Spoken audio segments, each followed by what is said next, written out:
An Arsenal historian and longtime PR person as well. Been there about 20 years. George, tell us a little bit about the growth of the Arsenal over the years in terms of race relations.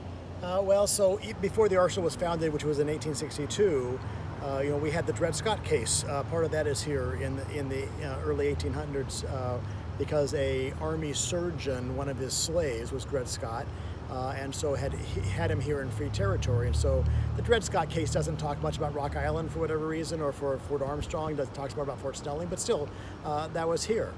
And then in the Civil War, we had black guards on the POW camp, the Confederate POW camp that was here, the 108th. Back then we called them colored infantry. So they were here as well, and they were guards, and some of them stayed.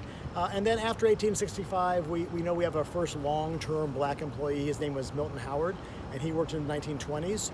It was unskilled labor, and so, but with each war, World War I, then World War II, we see more and more blacks working on the Arsenal, unskilled first, and more skilled labor, and then they get into professional series, supervisors, foremen, and things like that as you get into the 1960s and 70s. So it's just sort of a slow, steady build. I think we're probably tracking along with society in general through those period of times.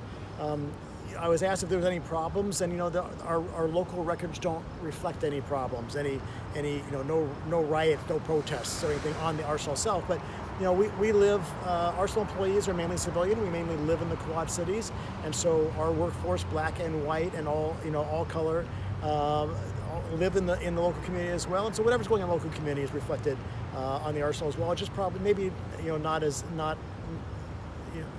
maybe a little more subdued. If there's problems in the local community, riots, there's tensions here. But it just sort of, I think we're tracking along with society across the history of the Arsenal, and so now we're like everybody else in the country. We're looking internally. We're saying, do we have problems? Have we missed things? Are we not being inclusive like we maybe thought we were? And so we're still tracking with the rest of society on looking at ourselves. Okay, thank you very much, George. Glad Good to. job. Thank Thanks. you.